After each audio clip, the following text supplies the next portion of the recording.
In this video, we're going to talk about the fastest killing guns currently inside Warzone after the AMAX, the FARA, as well as the FFAR, and a lot of the guns have taken a nerf in terms of overall TTK.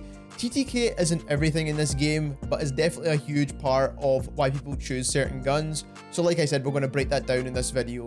If you enjoy weapon stat breakdowns, weapon comparisons, and overall tips and tricks for Warzone, don't forget to subscribe to the channel as we try to reach our goal of 10,000 subscribers, and click that link in the description and subscribe to our second channel. We're literally so close to reaching 100 subscribers over there as well.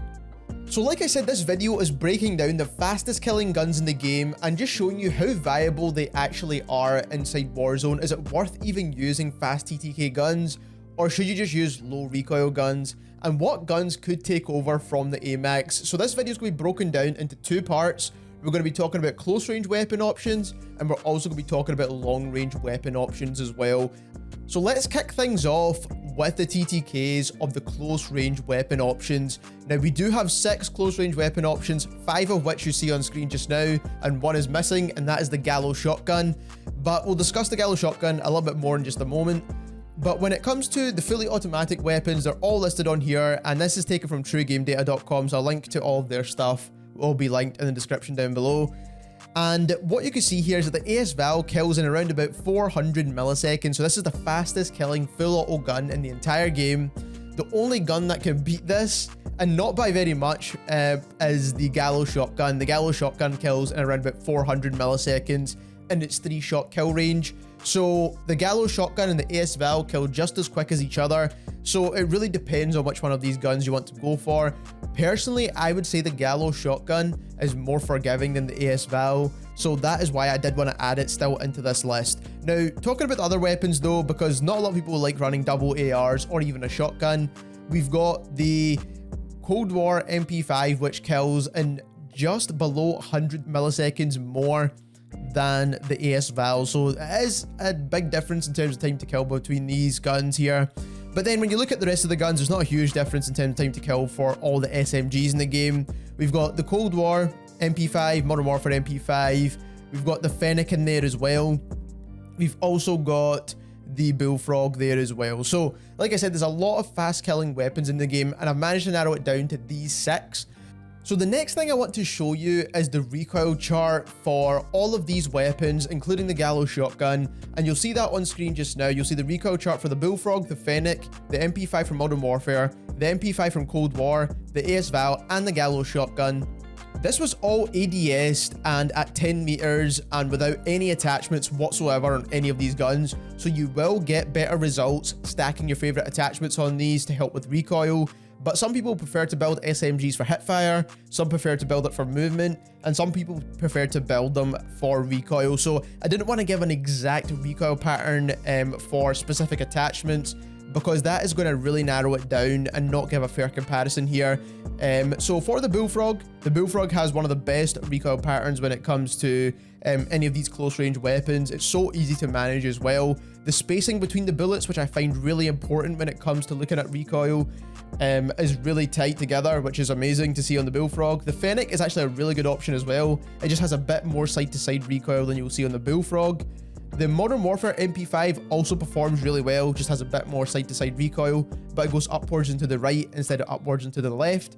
The Cold War MP5 is known for having one of the worst recoils in the game, and that's because it has a lot of vertical velocity with its recoil. Also, the spacing between the bullets is a lot larger than any of the other guns, as you can see on screen just now.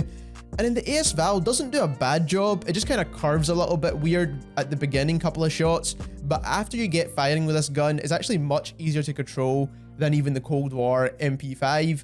And then lastly, we have the GALLO shotgun, which of course is a shotgun, so you're not really going to be able to use this past 10 meters whatsoever.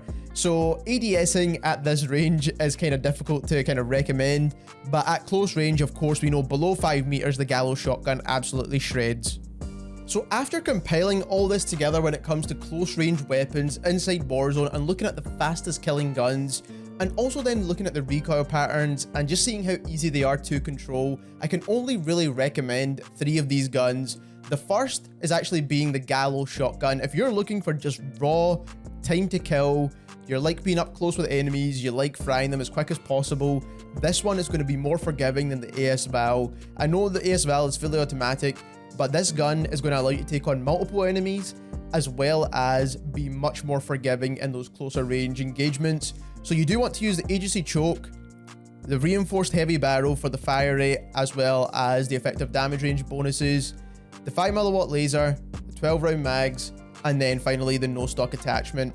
The next one might come as a surprise to you, but if you're looking for a balanced weapon, it has the same time to kill as that Cold War MP5, but doesn't have the crazy recoil pattern, then look no farther than the Fennec. The Fennec is a great option. It kills faster than the Modern Warfare MP5, so it's almost a no-brainer, and it has less recoil than the Cold War MP5. So like I said, it is a fantastic option. It's not as forgiving as some of the other options you have because the magazine is pretty small, but with the build I'm about to show you, you can compensate for that. So first of all, you do want to use the deadfall barrel for the sound suppression, damage range, and the bullet velocity.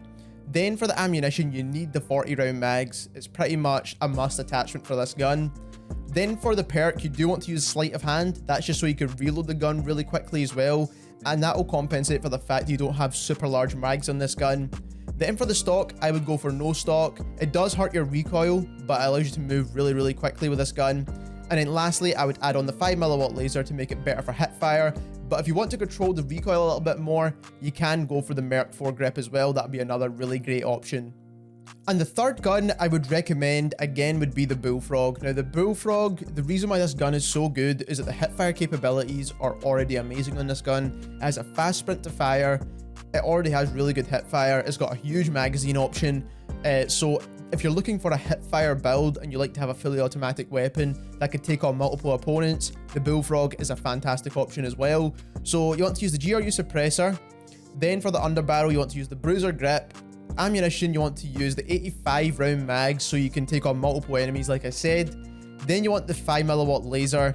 And then lastly, the last attachment is completely up to yourself. You could put on one of the fast moving stocks if you wish, but personally I would go for the Task Force barrel just for the strafe speed as well as the bullet velocity. Now moving on to the long range rifles. Now we've got the TTK charts up once again for chest shots only. So that's what we compared, is the chest shots only, because some people can't land headshots, especially with these guns, because low TTK guns tend to have higher recoil. And again, that's what this video is all about. It's figuring out which gun has low TTK and also low recoil. So we all know that AMAX is pretty much the best gun at the moment. I didn't really want to add this into the list, but forgetting about the AMAX right now, because this is pretty much the best gun in the game. So right at the moment, just go for the AMAX. It's kind of pretty much a no-brainer. But we have the Cold War AK-47 at 600 milliseconds in terms of that long-range TTK, and that's what I want to focus on. This TTK right here, the long-range TTK, because you will be using this gun mainly past 20 meters. That's where you want to be using your long-range rifle. So 600 milliseconds is extremely quick inside Warzone, and that's why the Cold War AK feels so good. Then we have this gun right here, which is the Ram 7 that kills in 701 milliseconds. We then have the Farah, which kills in 684 milliseconds, the XM4, which kills in 666 milliseconds. We do also have the PKM in here as well, which is an LMG, kills in 707 milliseconds. And then lastly, we do have in here somewhere the SA87, which kills in 700 milliseconds in that second damage drop-off. And lastly, 700 milliseconds for the Carve tactical rifle. Now, we only added in the Carve because that is the fastest killing burst fire tactical rifle in the game. So I did want to give varying different options when it comes to tactical rifles, LMGs, and assault rifles, because all of those can be used at longer ranges. But the next thing we want to look at is the recoil pattern for all of these guns, like I said. So on screen just now, you'll see the recoil chart taken at a 15 meter distance, and again with no attachments added onto any of these guns. And we can see the AMAX on the very left, the Cold War AK, the Carve, the XM4, the Farah, the Ram 7, the PKM, and the SA87. And like I said, this was without any attachments on any of these guns. And the issue I have with the Cold War AK-47 is if you look at the spacing between the bullets for the Cold War AK, we only fired 30 rounds with every single one of these guns. And the spacing on the Cold War AK is just too big, in my opinion, and that's what makes it so hard to control. Now, yes, you could put attachments on here that'll make it a little bit better. Even comparing it to the base AMAX, it's a reason why the base AMAX is such an easy gun to control, because the spacing between the bullets is so much less. The Cold War AK has a similar issue to the Cold War MP5, whereas the bullets just travel up way too quick in my opinion. The Carve is an extremely accurate weapon, of course, because it's a tactical rifle, so that's a great option as well. Then we have the XM4, and the XM4 kills in 666 milliseconds, which is pretty quick. It's quicker than the Farah, it's quicker than the Ram 7, and if you put on some really good attachments for this gun, it could be an extremely viable long-range weapon. It also kills faster than the M4A1. Then we've got the Farah, which is just a better Ram 7 in my opinion. It has faster TTK potential, and also on top of that, it just has a better recoil pattern. And once you stack attachments on this, it becomes even easier to control than the Ram 7. So you've got a really good weapon in the Farah in my opinion. The PKM's recoil chart here doesn't look the best, but we all know you can get this to a perfectly straight line vertically upwards if you put on the right attachments. The SA87 has the same issues as the Cold War AK, whereas for the first couple of bullets, it has huge spacing between the shots, and that problem is kind of hard to manage even with some really good attachments on there. So now putting this all together, what guns can we recommend from this once again? So when it comes to the Cold War AK, I do think it is a good gun, and it does have fast TTK, but it's not one I would recommend. Even with the best attachments on there, I do think the recoil is very difficult to control. The AMAX is pretty much a no-brainer, like I said. I don't want to cover the AMAX any more than it's already been covered. The Carve rifle, tactical rifle, is the one I would recommend if you're looking at tactical rifle weapons in this game. It has the best TTK potential, so you do want to use the agency silencer for this. Then for the barrel attachment, you want to use the Cavalry Lancer barrel because this actually has the best bullet velocity. I know it doesn't state that in-game, but this is stated incorrectly now, and they'll probably patch this later on, but at the moment the Cavalry Lancer is the best, and keep in mind you do want to use this for long range, so bullet velocity is very important. Then you want to use the field agent foregrip, the 45 round mags, and an optic of your choice. I would just go for the axial arms 3 times here. The next gun we have is the XM4. Now, like I showed you, this gun kills at those longer distances in 666 milliseconds, and that is quicker than the M4A1. So this is basically an M4A1 replacement if you build it for range. So you want the agency suppressor, you want the Ranger barrel for the best bullet velocity. I know a lot of people talk about the takedown barrel. This extends your damage range, which is good, but bullet velocity is more important, so you do want the Ranger barrel. Then for the underbarrel, you need the field agent grip. This is going to help you control that recoil as much as possible. Then you want the 60 round mags, and lastly, again, an attachment optic of your preference. Again, I would go for the axial arms 3 times or the Vision Tech 2 times. Next up, we have the Farah, and like I said, the Farah is basically a Ram 7 replacement. It has better recoil than the Ram 7, as I've just shown you, and it also has a faster long-range TTK than the Ram 7 as well. So not only are you going to be landing more shots, you're going to be killing quicker than the Ram 7 with this gun.